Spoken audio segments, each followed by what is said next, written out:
Hey there, my name is Charlotte Kibe, and this is yet another episode of When Things Change, a podcast on conscious parenting. And our topic for the day is on death and grief and helping children cope when this inevitable change hits the family. And to help me unpack it is a consultant in education, a person who works with children. Her name is Modoni. She's a new friend, and I'm sure you're gonna learn a lot just listening to hear her give us her insights on this conversation. Hi, Modoni. Hi, thank How you are so much you? for having me. I'm fine, thank you. Karibu sana. I know it was last minute when I reached out. I Yeah. know you had to switch so many things up in your day to be Yeah. here, and you made it still. I'm glad I made it. Thank you, and I Welcome. really appreciate you. Welcome. Right. And you're here to unpack a really weighty issue, something that's complicated for even adults to navigate. And I want you to tell us a little bit about your background, the kind of work you do, even before we get to the really heavy topic of the day. All right. I am a mom of 3 amazing children, and I am a consultant in education. Most of my work is aligned with struggling children and adults as well in their learning journeys. So in other terms, you could consider me a learning coach. We value success mindset in our work, but today I'm here specifically to refer to my psychology background regarding the loss that anyone could go through, and in this case, a child. And I'm happy to have this conversation with you. Great. And let's just get right into it and talk about the inevitability of death. At some point, each one of us, you live long enough, you're going to lose someone you love. How do you break that down to a child?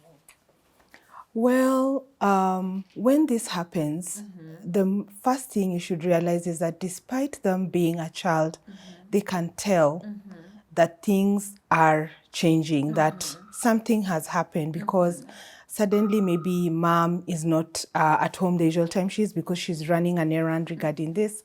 Plus, children are very intuitive and very, very intelligent. So there are different ways to break it down. What would be the most top of the mind thing to think about is how old is this child? How old is this child? What are they going through? At what stage are they at when this loss happens? Because a younger child, maybe not yet going to school, will take that information very differently compared to a teen. Also compared to a young adult who is still considered a child in the home because of especially the connection that they had with this person who's left. And also just how they understand this loss and maybe the impact that this loss could be having on them in the different aspects of their being, which would mean socially, spiritually, behaviorally. Maybe this is a person they really looked up to and they had great plans together, into their old age, and now suddenly this person is no longer going to be available. Maybe this was just someone who was a rock to this child. Maybe they are the ones who saw the greatness in them and they've been pushing them on. So age is one of the things that you'd consider. Context is also another thing that is very, very important as you're breaking down this very final news to a child, because you would have to sit them down, maybe, in a way that doesn't look far-fetched, because children can tell, if you're like, oh, come, let's go for ice cream. No, you just need to make it as natural as possible, as comfortable as possible. Let it be in a space where they can express themselves. So maybe if it's the loss of an immediate family member, then you'd have to maybe plan for them to be driven home first. Maybe if it's the loss of an extended family member who they may not have seen in the past 8 or so months, the news will be broken down differently. All right? Then maybe if it's someone who is a pillar in the family, and mostly these are uncles, aunties, grandparents, then that context also matters, because you want them to be able to understand what death means, especially if this is the first time that the child is coming to engage. You know, in psychologically, we're always engaging with stuff. We are engaging with people, engaging with experiences. And so if this is the first time that this child is having to hear about death that has happened in their circle, then that context is different. Right. So just from what you've said, it's pretty clear that how the conversation on death is navigated is determined by the level of closeness between the child and the dearly departed, and for a close family member, let's bring it as close to home as possible. This child has lost one of their primary caregivers. You've talked about making it as natural as possible. Does it help to have this conversation in a familiar context or outside, maybe the home, to relieve the pressure? Do you have any advice on that? I would definitely think that if this is someone who, a parent, maybe considering that they're a primary caregiver or an immediate guardian in the absence of a parent, I think home is always the best place. What room you would choose to do it would not be preferably in their area of comfort, because then that memory lingers there. It would be good maybe to either even ask them, if you usually have like a very good relationship with the child and you have times when you sit outside and other things, but not in an area of their comfort, maybe in the sitting room, because in the lounge or at the patio, that's a place where many things are bound to happen. But if you take them maybe to their room, then that every time they walk in for the next few days, for the next few months, they'll remember we were seated right here, and then this is where this happened.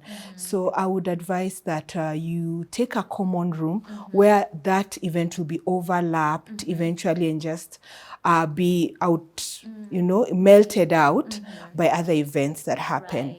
So yeah, I think that's what I would advise for the loss of an immediate family member. I think that would be a good approach. Right. And the other thing that you've brought out is the age of a child, because it's pretty obvious that when you're communicating with children, age appropriate language has got to be taken into consideration always. Say you want to tackle this topic with you have two kids. One is 6 and the other one is a teenager, maybe early teen.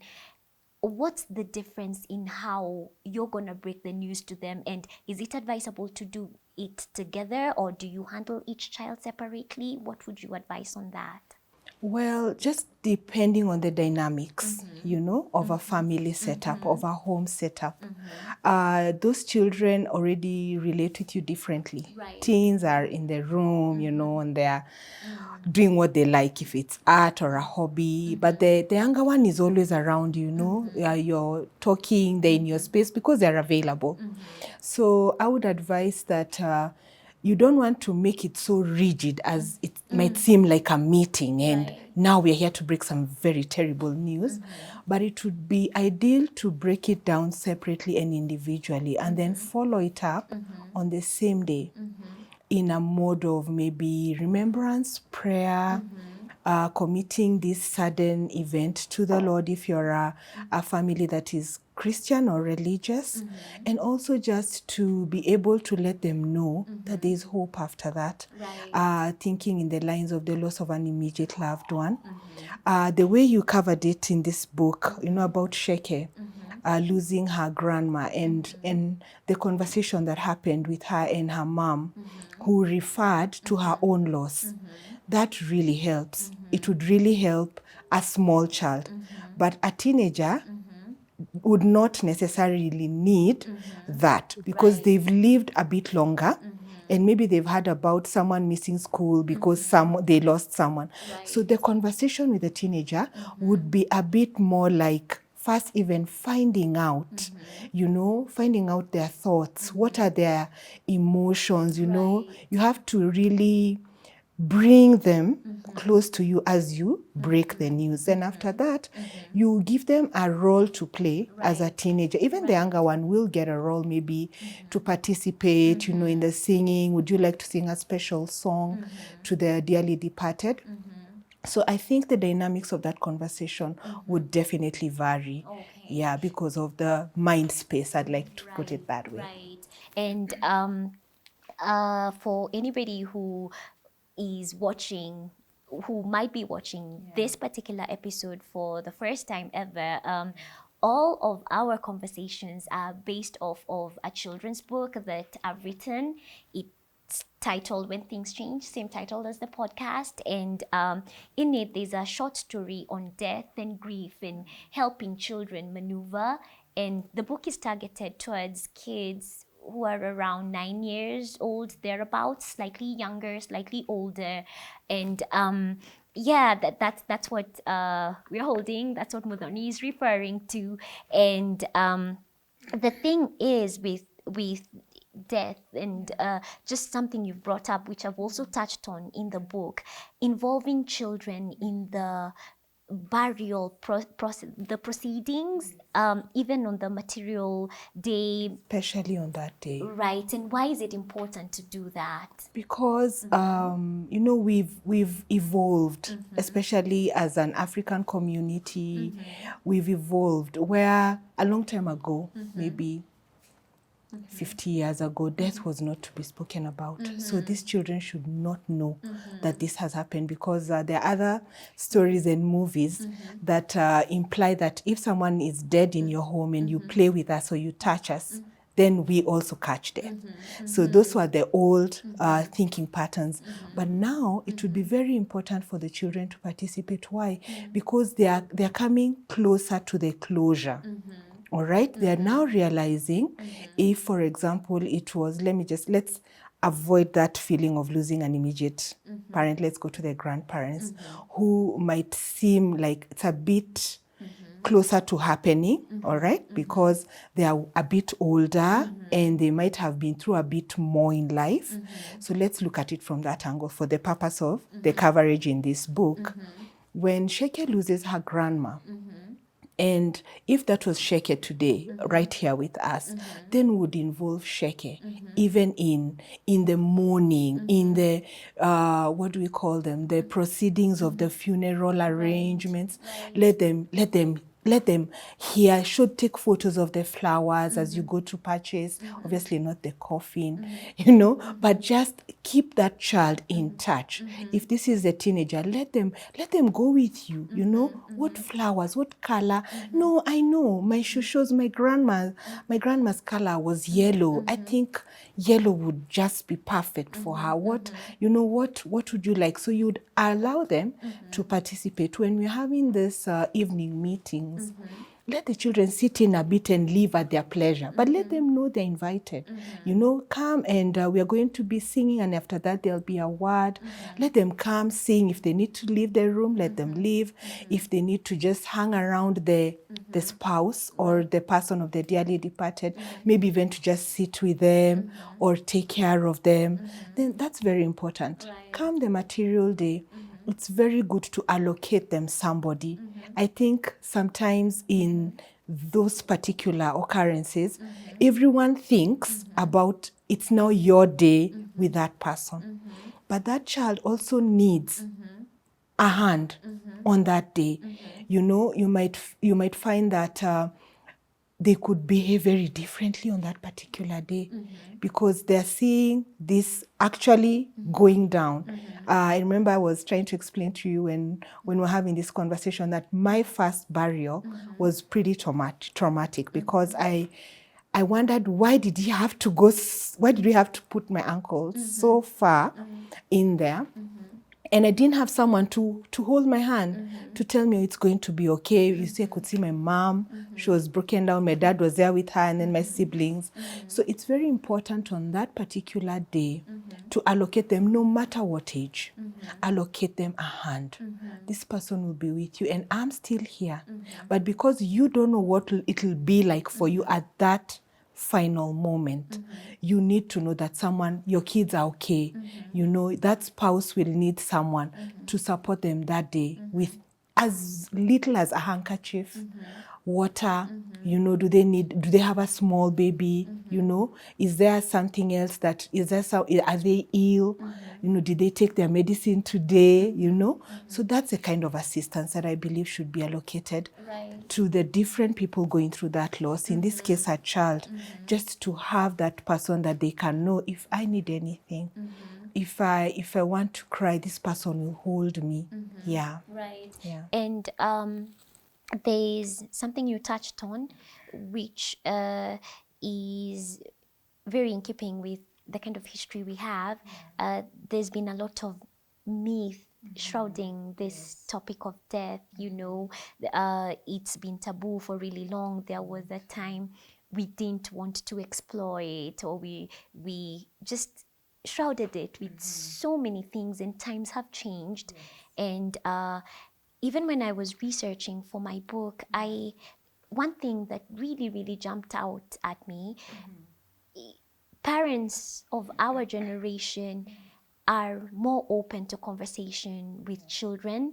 We are more open to supporting them through these changes. And a big part of that support looks like you as an adult bearing your grief, like the way Sheke's mother uses her own story, having lost her dad, to help her daughter understand that this might hurt, but time can heal such a wound. I want you to tell us a little bit about the importance of bearing your grief, being vulnerable with your child to help them heal. When that is happening, and you're at that point where you need to show that you're also going through that loss, so that the child will understand. If they come to you and you're sobbing, then it's not you said adults should not cry. You said men should not cry. You know, I remember when a very touching moment in my dad's life, when his mom passed away, he asked my mom to allow him to walk, to just walk away, because he had business to do about that loss. So it's very important that you open yourself up and extend that hand to your child to come into this hollow with you, so that they believe and they trust you. They've trusted you through the good. They've trusted you through the joy. Let them learn to trust you through loss and sorrow. Let them see how each one of you heals, because children can tell when you're healing. They can tell when you're recovering, and you'll also be checking in on them, you know, because after this loss, and like a long time ago when it was not supposed to be remembered, you could do something, you know, like when the child says, oh, I really would want to do this, you could just have a routine that you eventually, as the older person, wean them off it, you know, as you begin to replace. And even before we get into patterns and habits and how those can be handled to help in the healing process, we're going to take a short break and come back to part 2 of this conversation. I hope you're enjoying this talk. I hope you're learning something, and join us for part 2 as Mudhoni shares a few more insights on how to help kids come to terms with the finality of death and eventually find healing.